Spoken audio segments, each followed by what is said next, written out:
buenos días, bienvenidos. Empezamos una nueva emisión de Los Siete Locos. Muchísimos libros y muchos autores y muy buenos hoy en el programa. Daniel Goebel con El Rey y el Filósofo, su nueva novela.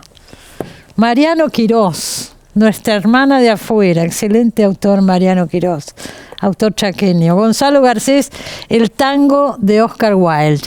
Todos ellos van a estar en los próximos bloques en el programa y empezamos con una autora que ha sacado un nuevo libro, no sé si es novela, si son cuentos encadenados, ella lo dirá y ahí la presentamos.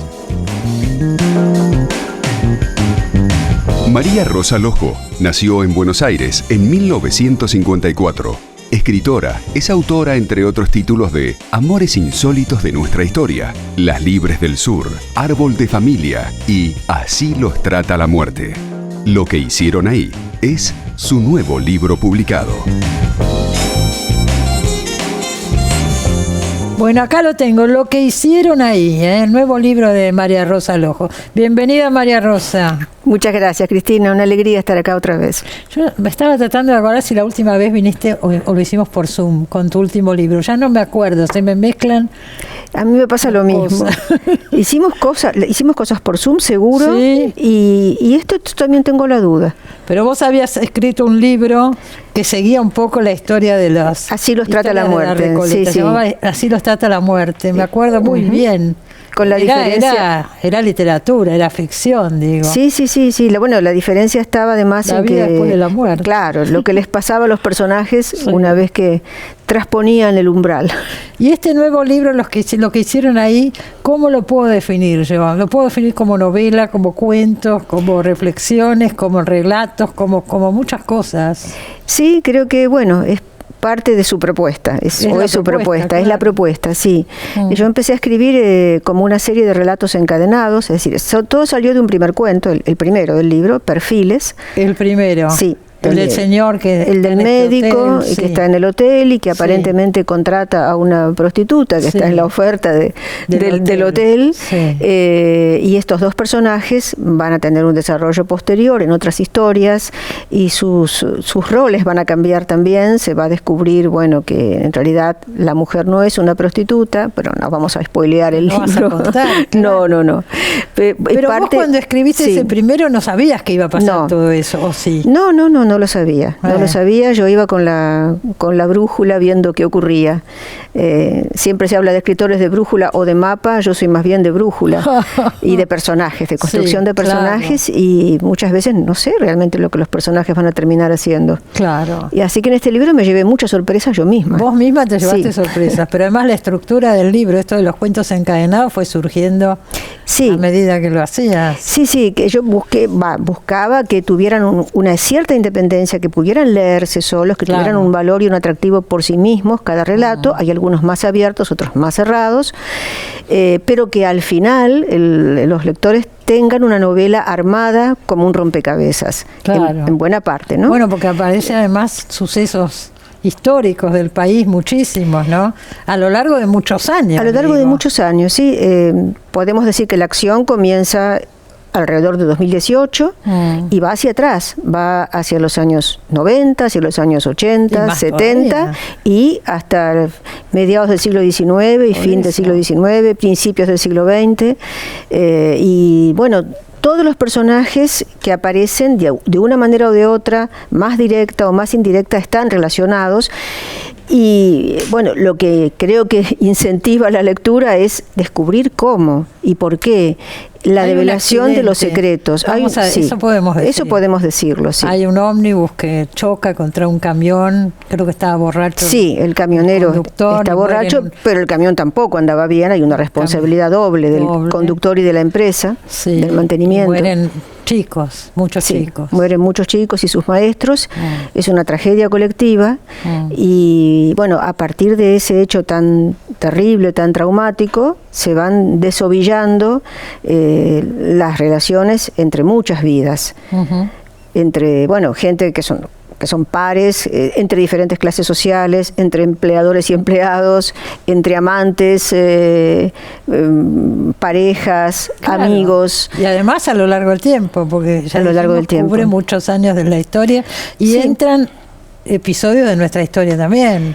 Se puede decir que se remonta a las guerras civiles de la Argentina. Ese es el primer episodio. El primero, no el primero que se lee, pero sí cronológicamente a la historia de las guerras civiles argentinas, a un hacendado que se fuga a los indios y bueno, y después vuelve, lo que les pasa a sus hijos, bueno, todo eso se va entramando con la historia de los personajes que vemos en el presente. ¿Este libro lo fuiste escribiendo durante la pandemia?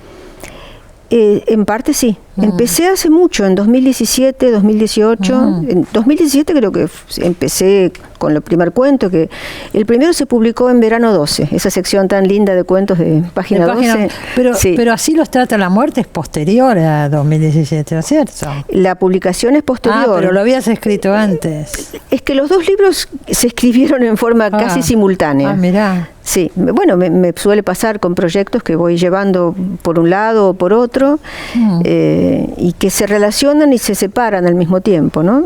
Hay cosas en común y otras que son diferentes. No hay, por ejemplo, ningún personaje histórico de existencia real en este libro. No, claro. Son personajes ficticios, todos. Es totalmente diferente. Pero la historia sí es de nuestro país. Pero la historia es el país que está siempre de trasfondo en tus libros. Que está siempre de trasfondo y que recurre. Tiene muchas recurrencias fatídicas, ¿no? Y muchos crímenes colectivos y tiene también vías de reparación. También la reparación y el perdón tienen un lugar en esta historia, ¿no? Lo que hicieron ahí no es todo malo. No, claro.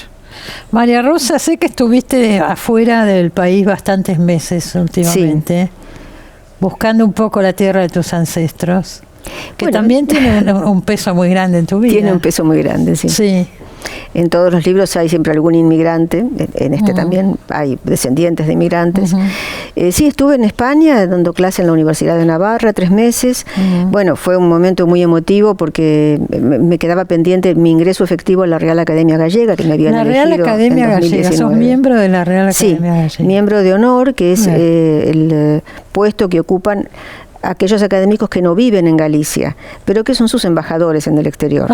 Sería embajadora de Galicia. Sí, me siento muy honrada con eso y muy emocionada. Pero por eso te digo, en tu caso, tus padres que son inmigrantes, tiene un peso muy grande, tanto la Argentina, que tanto la trabajás en tus libros, como tus ancestros, ¿no? Gallegos. Sí, están las dos cosas. Están las dos cosas. Están los pueblos originarios todo el tiempo, las guerras de frontera en la Pampa Central, y están los inmigrantes que vinieron muchas veces expulsados por su propia historia, o las más de las veces expulsados por su propia historia. No fue solo un deseo de aventura, sino una búsqueda de algún tipo de refugio y de rehacer todo desde las ruinas, desde lo vos eso totalmente lo tenés muy destruido. presente porque tus padres lo vivieron. Sí, te criaste en ese ambiente, con esas historias, con esos Yo soy una hija de la guerra. Hija de la guerra. Hija de la guerra, porque si mis padres no se hubieran encontrado, si no hubiera habido guerra civil y sus consecuencias, mis padres no hubieran viajado a la Argentina y yo no hubiera nacido, porque se encontraron aquí. Así que se conocieron acá. Se conocieron en la Argentina, sí. Y te sentís así, hija de la guerra, mira. Sí, vos. Hija de la guerra y un poco destinada a trabajar siempre sobre esos conflictos. Me doy cuenta que, bueno, no es que me lo haya propuesto deliberadamente, pero marcan todo lo que escribo. El conflicto, el disenso, el cainismo, los hermanos enemigos y las maneras de lidiar con esa situación desgarrada y dramática, ¿no? Que van apareciendo de libro en libro. Te nombraron ahora ciudadana ilustre, ¿no? Ciudadana ilustre. Pero a ver, es un poco largo, pero es algo así como personalidad destacada de la ciudad de Buenos Aires en el ámbito de la cultura. Bueno, yo pensaba, miembro de la Academia Gallega y casi en los mismos meses te nombran acá personalidad destacada o todo eso que dijiste. Entonces, digo, están las dos cosas, ¿no? Constantemente. Eso es maravilloso y no termino nunca de agradecer lo suficiente. Porque, bueno, siento que toda esa destrucción que mis padres cargaron sobre sí y el esfuerzo de reconstrucción que hicieron después de haberlo dejado todo, de alguna forma ya no están ninguno de los dos, pero de alguna forma en ese espacio simbólico, central, que significaron ellos para mi vida, se lo pude devolver todo lo que hicieron para posibilitar mi vida y nuestra vida en otra parte. Y que bueno, saldé, en cierto modo, deudas con las dos orillas, a las dos les debo mucho, a la orilla del otro lado y a esta, que es mi lugar en el mundo. Desde aquí, bueno, vivo, escribo, y a la otra viajo y la amo. Pero no fantaseas con irte a vivir allá. No, creo que mi lugar es cuando las cosas se ponen complicadas tampoco. Espero que no se pongan tan complicadas como les ocurrió a mis padres, como para que yo tenga que irme, ¿no? Espero que no haya un peligro de vida o de desdicha tan grande que... No te tienta en ningún momento. Cuando vas allá, te instalás, estás 3 meses, ¿no te tienta la idea de irte a vivir allá? ¿O sí? Tentar siempre... Bueno, hay uno de mis libros, Árbol de Familia, que trata sobre esa historia familiar, que habla de un corredor que comunica mundos, sí, y en el cual bueno, la narradora va y viene continuamente sin saber de qué lado se va a quedar. Algo así me pasa, pero al mismo tiempo ella le dice en un momento dado al tío que ha construido una casa para que está solo y que ha construido la casa para que el hermano que se fue vuelva y viva con él, le dice, pero no vamos a poder volver, yo no voy a poder volver porque de aquí no partí. Así que siempre se vuelve de alguna forma vicaria, ¿no? El nombre de, como homenaje a, para cumplir con, pero no definitivamente. De todas formas, eso está inextricablemente unido a la identidad personal y la identidad colectiva, ¿no? Y hay otro libro, es Solo queda saltar, del cual vine a hablar también a este programa. Con todos, Cristina. Estoy muy agradecida. Donde uno de los personajes, que es una señora mayor, una vieja ya, que ha sido una niña inmigrante, que dice, bueno, al fin entendí, yo soy el vaivén. Cuando me voy nada dejo, porque todo viaja conmigo. Claro. Eso es lo que siento yo también. Eso es lo que sentís. Sí, todo viaja conmigo. Y vos sentís, me da la sensación a mí, vos me dirás si es así, pero vos sentís como una obligación de devolver y de dar. Lo vivís como una especie de misión en un punto, con los libros, digo, ¿cierto? Creo testimoniar todo esto. Creo que sí, que... esa sensación me da, no sé. Nunca me he concebido como un individuo nada más. Me parece que... soy un canal, porque si bien obviamente todos los escritores buscamos y encontramos de alguna forma una voz personal, mejor o peor, pero bueno, encontramos ese camino, creo que esa voz personal deja que a su través fluyan muchas voces, muchas memorias, muchas identidades que, bueno, han construido la nuestra. No sé si es una misión, pero... O sea, yo no lo he hecho obligada, no es algo que me No, pero me lo vivís impuesto. Un poco de esa manera, me parece a mí. Sí, ¿no es cierto? Lo vivo como algo que debo hacer en el mejor sentido del término, algo que puede, ojalá, completar y enriquecer la imagen que nuestros pueblos tienen de sí mismos. En general las memorias son muy incompletas, mutiladas, estereotipadas, a menudo anquilosadas, recortadas, y yo aspiro a una totalidad. No es algo modesto, pero bueno, aspiro a una totalidad en la medida de mis fuerzas, en cuanto, no sé cuánto han dado o cuánto podrán seguir dando, pero eso es lo que siempre me guió, esa recomposición, como en este último libro, ¿no? Que a través de tantas esquirlas, tantos destellos, fragmentos, vidas relacionadas, podamos ver un todo. Y bueno, y que ese todo nos dé una imagen más compleja y más necesaria para construir nuestras propias vidas. ¿Cuántos libros tenés a esta altura? Dios mío, yo ya perdí la cuenta. Yo creo que son como 9 novelas. 9 novelas. Como 6 o 7 libros de cuentos, como 6 también de poesía. La poesía nunca abandona los libros, siempre está como lenguaje en todos. Creo que es un eje central. Y después mucho trabajo académico. También, además, sí, mucho de eso no trabajo hemos hablado, pero sí. Son las dos vertientes en las que administré mi tiempo como pude. No sé muchas veces cómo hice tantas cosas, quizá por la pasión que me llevaba a hacerlas. Por eso que hablamos. Sí. Lo que hicieron ahí, acuérdense, es el último libro de María Rosa Lojo, acaba de salir. Gracias por haber venido, María Rosa. Gracias a vos, Cristina. Seguimos en el próximo bloque con Daniel Goebel, no se vaya.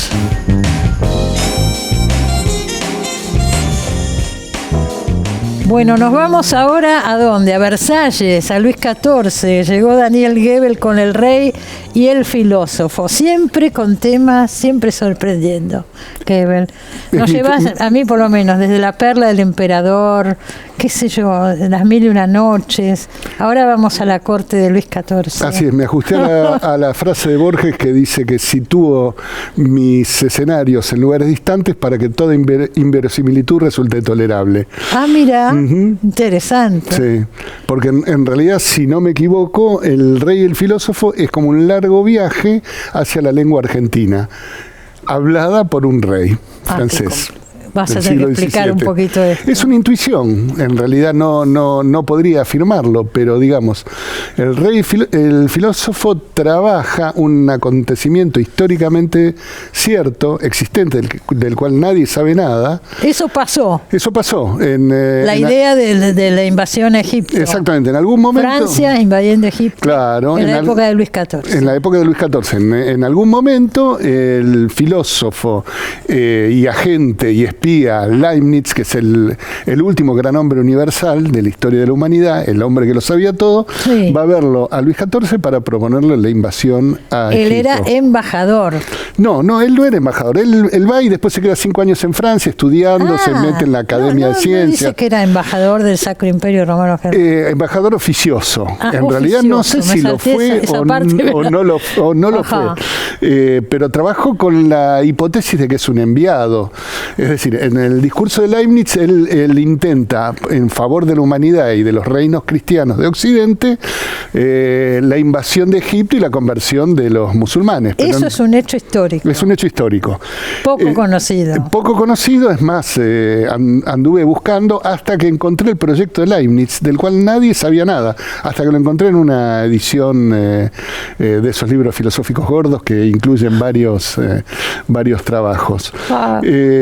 Y el proyecto de Leibniz es un proyecto geopolíticamente razonable que tiene sus bemoles. Es decir, Leibniz va por encargo del Sacro Imperio Romano Germánico a proponerle a Francia, que era la potencia dominante, que se ocupe de Oriente.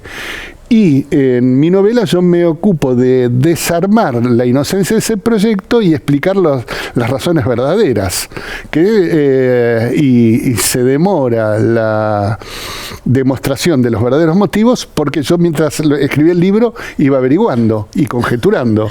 Entonces, mientras tanto, estamos en la corte de Versalles con todas las intrigas. Bien. Porque creo que hasta la página 100 y pico no nos enteramos de esta misión, digo. Exactamente. La primera parte es una parte también, de alguna manera, muy argentina, porque es una parte de espionaje, intrigas, sí, torpezas, especulaciones. Sí. Exacto. El reino de la intriga es como el reino de los espías argentinos, convenientemente convertidos en intrigantes profesionales, cosa que tal vez no son los de aquí, o tal vez sí, no lo sé. Tal vez sí, y además se deslizan en el texto algunas palabras, ¿no? Muy porteñas, por lo menos. Exactamente. Digo. Bueno, ese es un trabajo que yo vengo haciendo. Un trabajo con el lenguaje, sí. Porque viene en un tono y de golpe cortás. Exactamente. Es como, y remitís para acá, digo. Es como un intento de alguna manera de romper el vidrio de la idea de que el lector está leyendo algo en una lengua internacional, como si fuera una lengua de traducción. Entonces, y en una época. Y en una época particular. Entonces, se escribe desde acá, se lee desde acá y de golpe, bien, por ejemplo, hay discusiones de breves de economía y sobre la justicia que parecen discusiones de acá y del presente, exactamente. Sí. No es raro que, por ejemplo, Luis XIV cite frases de Perón o de algún ministro de la Corte Argentina, de la Corte de Justicia Argentina. Además, no es raro que Perón hubiera citado a Leibniz, por ejemplo. Claro. Perón era un hombre bastante culto. Pero esto es al revés. Es al revés, exactamente. Citaba a Perón, claro. Y mientras tanto, lo que hay, creo, además del descubrimiento de los motivos por los cuales Leibniz se le va a ofrecer una idea en apariencia extraña, que después 100 años más tarde lleva a cabo Napoleón, hay que decirlo. Claro, se adelanta, claro. Porque esta novela en el fondo se desprende de mi novela El Absoluto. Unos años más tarde, claramente. ¿De qué parte del Absoluto? Porque el Absoluto, como su nombre lo indica, es una novela vasta, claro. Toma muchas. Bueno, ahí yo cuento en El Absoluto la invasión de Napoleón a Egipto, cuento, y en algún momento del Absoluto yo mencioné que ese proyecto se lo había llevado a Luis XIV Leibniz, y me olvidé durante años, y de golpe me acordé de eso y empezaste a trabajar exactamente, o sea que de alguna manera podría pensarse que esta es una precuela del Absoluto escrita por un escritor ya un poquito más sabio. Cada libro un poquito más sabio, ¿es así? Con suerte. Es esperanza, es la esperanza del progreso, que es una esperanza falsa, porque en la literatura no hay progresos ni retrocesos, pero sí hay algunos aprendizajes, y olvidos sobre todo, beneficiosos. Pero vos me has dicho con otros libros que yo te pregunto, pero ¿qué investigación para hablar de estos temas? Me decís, no, yo investigo poco y después invento.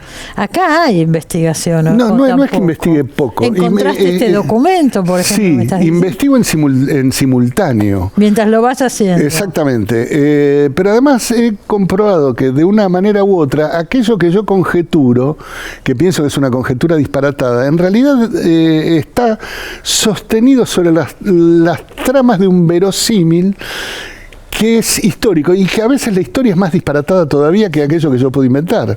Entonces confío en que lo que se me ocurra, por disparatado que parezca, va a estar sostenido. Yo me encuentro con algunas cosas que quiero decir acá. ¿Nos explicarías qué es la teoría de la armonía preestablecida? Ya no me acuerdo. Y las mónadas.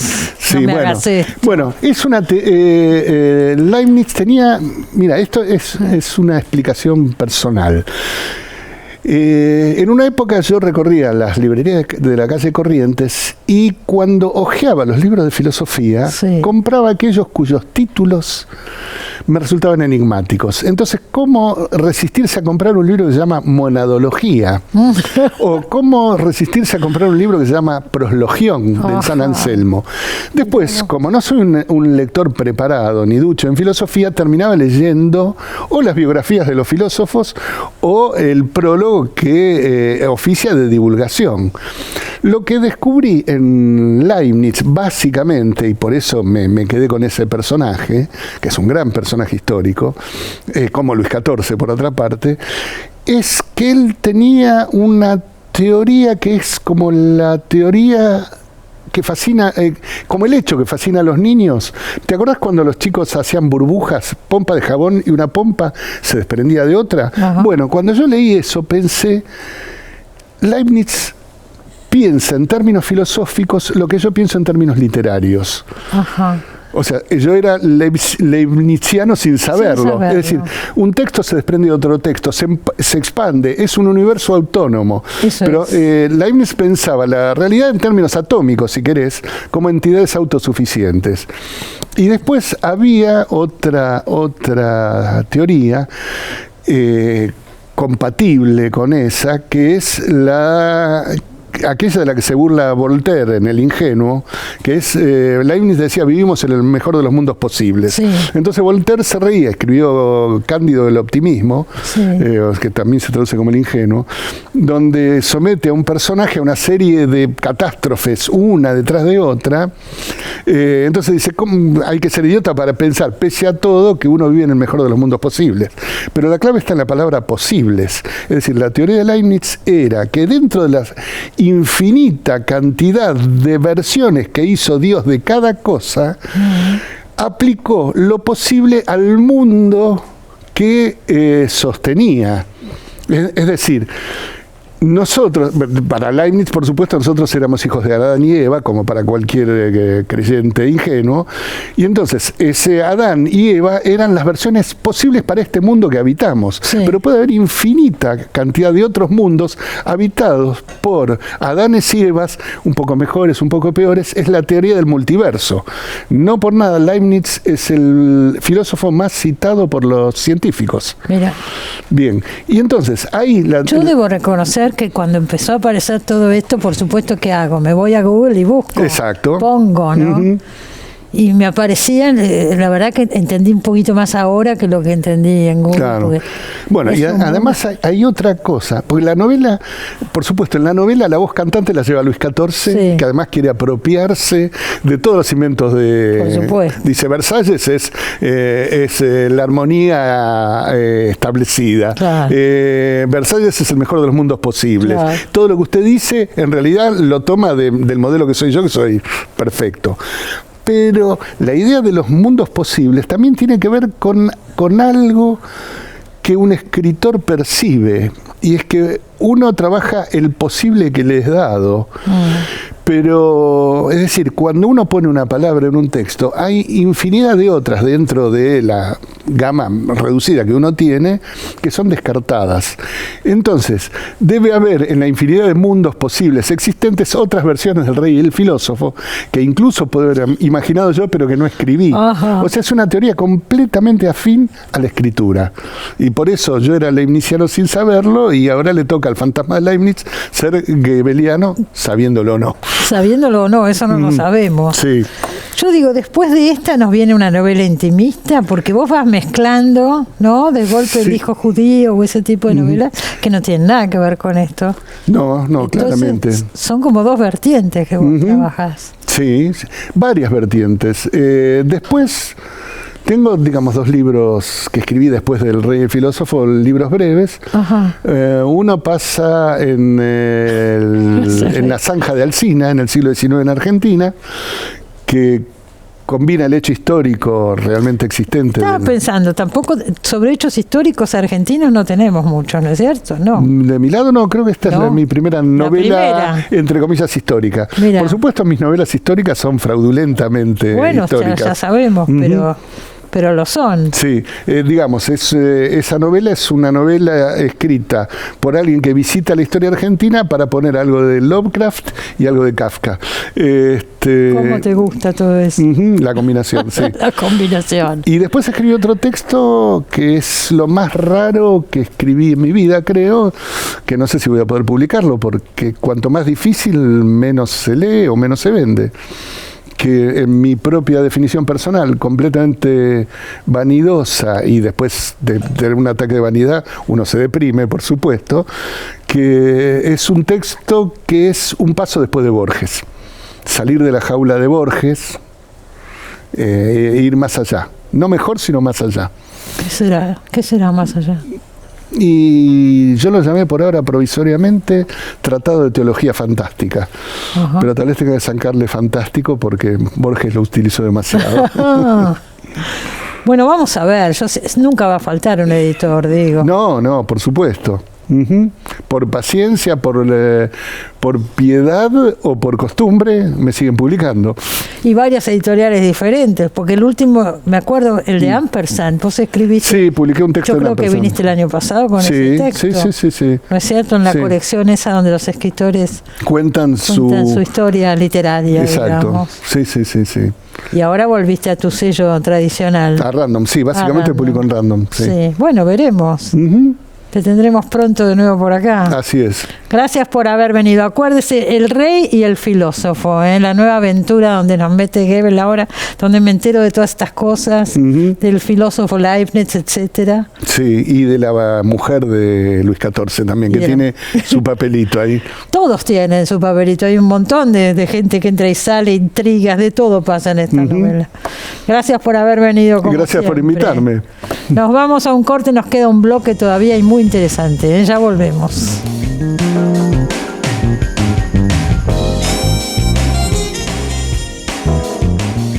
Bueno, último bloque del programa. 2 excelentes autores, bienvenidos con nosotros. Se los invité juntos, creo que se conocieron recién acá en la puerta. Sí, empezamos hablando de reggaetón. Y ya no sé de qué hablan, pero los veo que están así como con pinches y muy amigos, sí. Cosa que me alegra. Bueno, yo a veces hago esas cosas porque son 2 libros que leí y me gustaron especialmente. Mariano Quirós, que ya estuvo varias veces en este programa, con su nueva novela Nuestra hermana de afuera, y Gonzalo Garcés con un libro que no es una novela, pero da para hablar muchísimo, que es El tango de Oscar Wilde y otras historias cruzadas, así se llama. Yo empezaría por Mariano y decirte, Mariano, dígame. Todos estos conflictos del Chaco que tratás en tus libros anteriores, ahora se trasladan en estas 2 señoras que del Chaco se vienen para Buenos Aires, ¿no? ¿Del Chaco o de alguna provincia o ciudad que no se nombra? Sí. De alguna parte de afuera. No dice que es del Chaco. Uno no dice que es del Chaco. Porque viene por tu lado, pero no lo dice. Sí, pero es un poco adrede. Es un poco adrede porque una de las cuestiones que descubrí que me encanta de Buenos Aires y del candor con que Buenos Aires mira hacia eso que llamamos interior, es que es todo lo mismo. Para un porteño, una porteña, el interior es todo lo mismo y eso a mí me encanta. Ahí no se empiezan a darnos palos. A mí me divierte, me invitan a ciclos de lectura, cosas así. Bueno. Termino de leer y en el afán de elogiarme vienen a decirme, me sonó mucho a Héctor Tizón, me sonó mucho a Daniel Moyano. Mezclando todo. Sí, me sonó mucho a Cormac McCarthy, también podrían decir, y me voy a sentir vanidoso y contento. No porteño. No porteño, no. Pero igual me encanta Buenos Aires, me encantan los porteños, me divierto mucho con los porteños, pero más que nada la motivación de este libro en realidad era no tanto reírme entre comillas de los porteños, sino de los provincianos mismos y de nuestro comportamiento una vez que estamos en Buenos Aires, que es como un comportamiento un poco atravesado, un poco a contramano.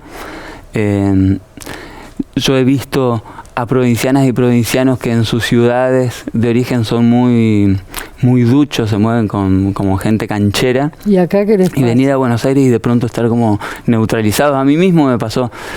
¿Cuándo llegaste? ¿Cuántos años hace que vivís en Buenos Aires? Hace 7 años que estoy en Buenos Aires, pero también como buen provinciano visité millones de veces Buenos Aires porque tiene como un poder magnético. Por una u otra razón tenés que venir a Buenos Aires, ya sea para salvar tu vida o para arruinarla, pero es inevitable venir a Buenos Aires. A mí me encanta además. Vos me has dicho acá, con tus libros anteriores que transcurren en el Chaco. Sí. Me has dicho que no es una resistencia, la ciudad de resistencia real, sino que es recreada una recreación por la literatura, claro. Sí, lo mismo es. En Buenos Aires con esta novela nueva pasa lo mismo, ¿cierto? Y con más énfasis, incluso la recreación, porque conozco menos Buenos Aires, así que hay más impunidad. De hecho, mucho de lo que ya venía escribiendo sobre resistencia, sobre el Chaco, sobre el interior, ya que tenía también parte de esa impunidad porque tampoco es que conozco demasiado. No hace falta conocer tampoco para escribir. Claro. De hecho, de eso se trata, me parece, el ejercicio de la narrativa, de ficción por lo menos. Y yo tenía más que la pretensión de recrear o de escribir una posible Buenos Aires, apropiarme de esa mirada medio prejuiciosa que tenemos los provincianos respecto de la ciudad, y a su vez tenía una historia de, si se quiere, como dice el lugar común, de familia un tanto disfuncional, y con las distintas miradas que van brotando. Es una novela coral, podríamos decir. Arranca con estas 2 mujeres que vienen a Buenos Aires por un tratamiento de una que está enferma, y las vicisitudes de las 2 señoras, que además les encanta, están todo el día tomando y fumando y qué sé yo, y las vicisitudes de ellas en la ciudad, pero después aparecen los hijos y otros personajes y está narrada desde los distintos personajes, ¿no? Claro, y me gustaba también esa idea de que vaya uno, no es nada novedoso, pero sí me resultaba interesante para esta historia en particular que los personajes se vayan contradiciendo, que donde uno decía de otro que era, o digamos que era un personaje odioso, que otro dijera que el otro es encantador, digamos, que se vayan... Y bueno, eso es cuando es mucha mirada. Sí, y a la vez también me interesaba que tuviese un sesgo cómico. Hoy leí una entrevista que me hicieron en Telam, donde ponían el foco, hablaban de una novela sórdida. Y a mí un poco me chocó, porque si algo pretendía con esta novela, precisamente era cierta luminosidad, o cierto que se impusiera la ternura por sobre la sordidez, y me parece que queda medio camino. Humor negro en las 3 novelas tuyas que yo leí, hay un humor negro bastante marcado. Está bien, pero nunca alejado de un candor, ¿no? O de algún tipo de absurdo. Que, sobre todo en esta novela trataba de que se impusiera eso. Parece que quedé a medio camino otra vez. Se imponen muchas cosas, las dos cosas se pueden imponer sin ningún problema. Yo quiero hablar un poquito del tango de Oscar Wilde. Y bueno, vas a tener que contarnos, Gonzalo, porque no son es una columna que hiciste en un programa de radio, en el programa de Jorge Fernández Díaz en Radio Mitre. Sí, no del todo igual, porque yo conté esos relatos en forma oral, con música. Muchas veces ni siquiera tenía un texto armado, sino que tenía apuntes. Iba contando una vez por semana, cada martes, una historia. Y en un momento, amigos, mi mujer me dijeron, hace un libro con esto. Y yo dije, no se puede, porque es con música y es otro lenguaje y tal. Y me dijeron, no, pero adaptalo, hacé. Entonces esto es la versión escrita. Claro, lo has trabajado, no es que está transcripto en las columnas orales. Y al pasarlo del lenguaje oral y el lenguaje de la radio a la página, obviamente cambia. Si vos jugás, por ejemplo, con la interacción entre el texto y la música, y de repente no tenés más música, bueno, tenés que inventar nuevas palabras, nuevas frases. Seguro. Pero el espíritu del libro es el de esas narraciones de la radio, que es el de tomar historias en general de la realidad y cruzarlas. O mejor dicho, descubrir dónde están los cruces, porque yo no invento nada. Las historias ya están cruzadas. Claro, pero vos las traes acá con algunos cruces que uno por ahí... Yo marqué 2 o 3 que me gustaría comentar. Decime. A ver, me dice. No, por ejemplo, el de Proust, el de Marcel Proust. Bueno, mira. Con la serie Friends, ¿es? Claro, pero ahí tenés un caso. Pero es muy atractivo eso. Donde yo puedo decir que descubrí algo, pero no inventé nada. A ver. Porque la serie Friends, como todo el mundo sabe, es de la serie, de las comedias más populares que existieron. Gran serie, tuvo, ¿cuánto? 5 o 6 temporadas entre los 90 y comienzos de los 2000. Y en principio todos son buenos, como pasa en las comedias. Y Ross es este personaje obsesivo, paleontólogo, pero querible y tierno. Y Rachel, que es su gran pareja en la serie, es esta chica un poco cheta, un poco de buena familia, pero que abandona toda esa vida protegida y privilegiada para jugársela sola, hacerse de abajo. ¿Te acordás que trabaja de moza?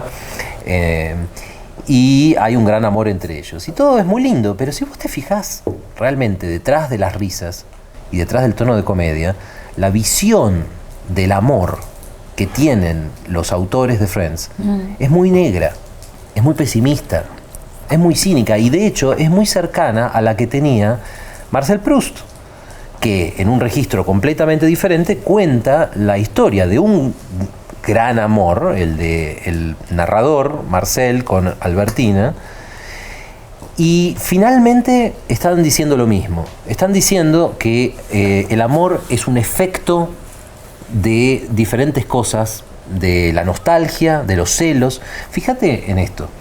En Friends, Rachel nunca se fija en Ross. Yo te voy a decir algo, tengo que confesar, yo nunca vi Friends. ¿Vos la viste? Sí, la vi. Ah, bueno, vos lo seguís mejor. Yo después le explico. Pero mucha gente que te está escuchando la debe haber visto, así que está todo bien. Es probable que los espectadores de tu programa, la mayoría, lo hayan visto. Sí. Pero, como sea, incluso si no lo vieron, lo cuento. Rachel y Ross son la pareja de la serie. Pero Rachel no le hace caso a Ross, porque le parece un nerd, un tipo que, bueno, era simpático, pero no le movía un pelo. Hasta que Ross se engancha con otra chica. Y ahí a Rachel le da un ataque de celos y es el primer momento en el cual nace el amor para Rachel. Solamente porque no lo puede tener. Es más, ella dice, no, este era este chico fantástico que me amaba y que yo quería que fuera mi amigo y ahora se convirtió en este chico fantástico que ama a otra y que no puedo tener.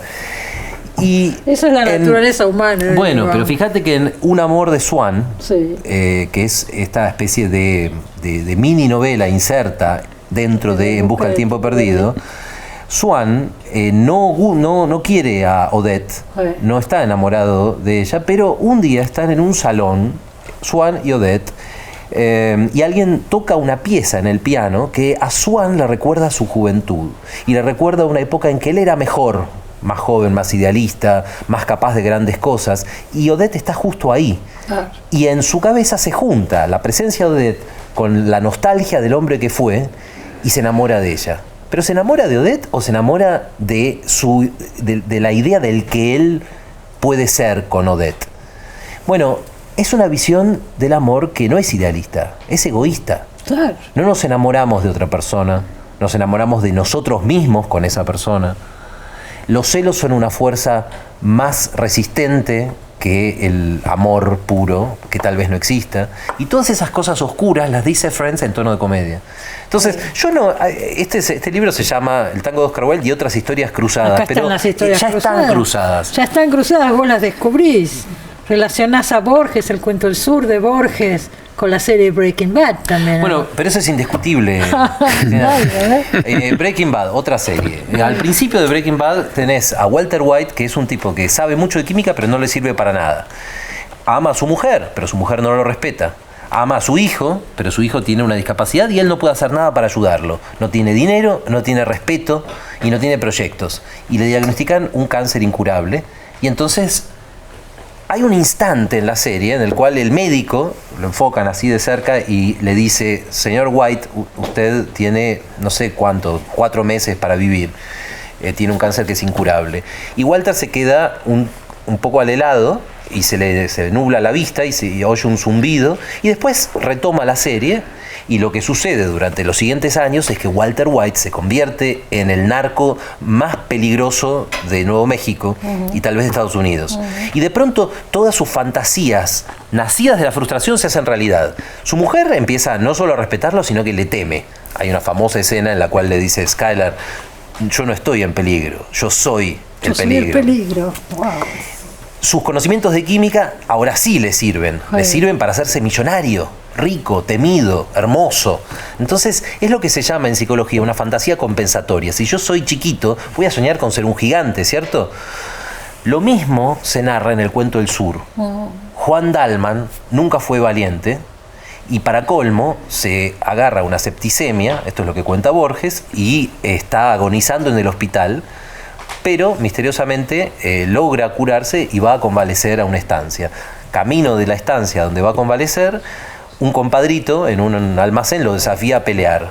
Dalman sabe que no va a ganar porque nunca manejó un cuchillo, pero acepta esa lucha, acepta su probable muerte, y la última frase famosa de El Sur es: Dalman empuña el cuchillo que tal vez no sabrá usar y sale a la llanura.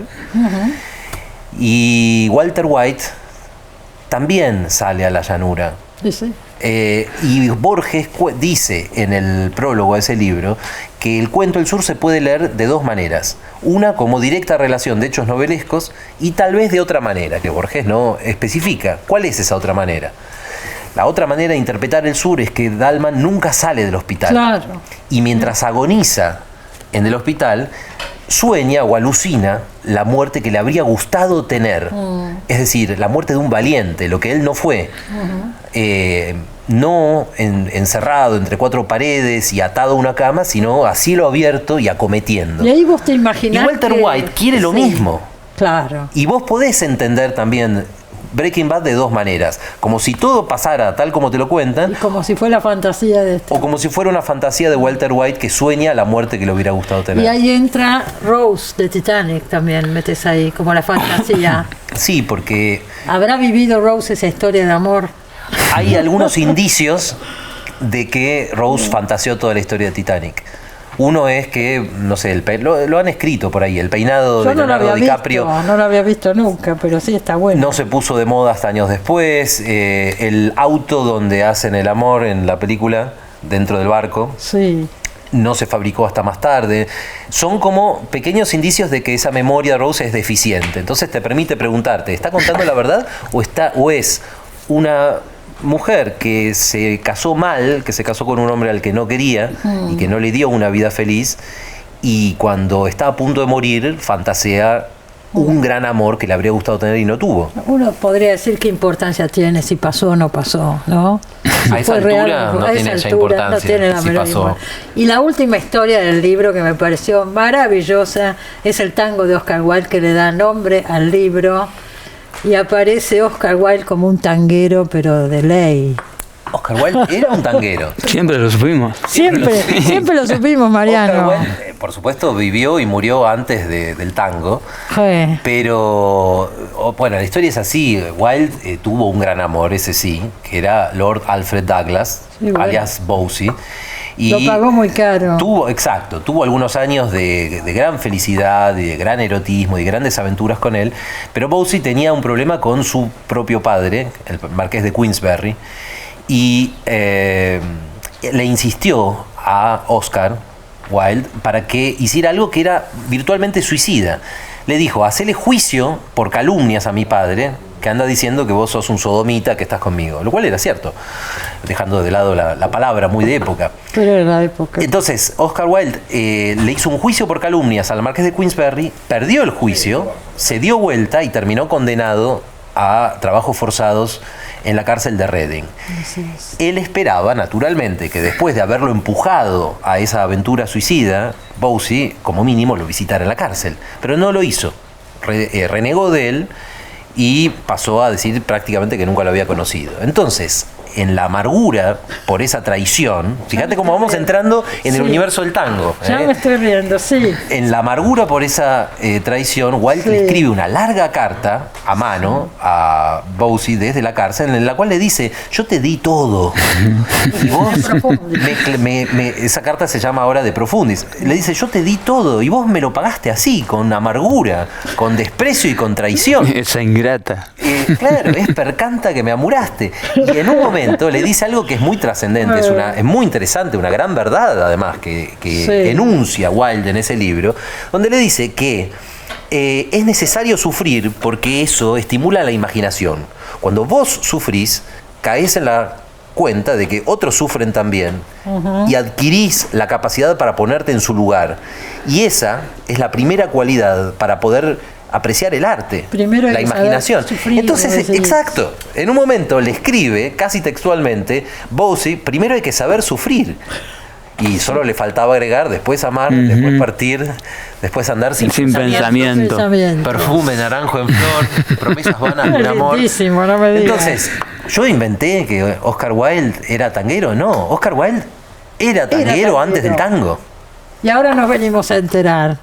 Estos dos libros los recomiendo. Hablaste poco, Mariano, pero vos sabés de No, tengo mucho que decir. Ahora te sigo contando. Ahora me seguís contando, pero se nos termina el programa, parece. Si querés decir algo corto, no, por favor. Ya. Muchas gracias por la invitación. Muchas gracias por la invitación. Yo quiero recomendar las novelas anteriores de... Ay, ¿cómo se llamaba? Río Negro y Una casa junto al Tragadero. Río Negro de Mariano Quirós. Yo me muero por leerlo, sobre todo después de lo que dijo sobre la relación entre la gente del interior y de léela. Genios. Me encanta. Te va a gustar. Me encanta. Niego eso sí, eso de que demasiado sórdido. No, es extraordinario. Hay que ser más luminosa. El interior es todo igual, es por supuesto una calumnia. De hecho, a mí me encanta la. No es ni una calumnia. Viedma, es divina. Hace un frío además. Gracias a los dos por haber venido. Recomendamos Nuestra hermana de afuera de Mariano Quirós y El tango de Oscar Wilde de Gonzalo Garcés. Gracias a los dos. Gracias Cristina. Gracias. Nos vemos como siempre el sábado que viene. Buena semana para todos. Chao.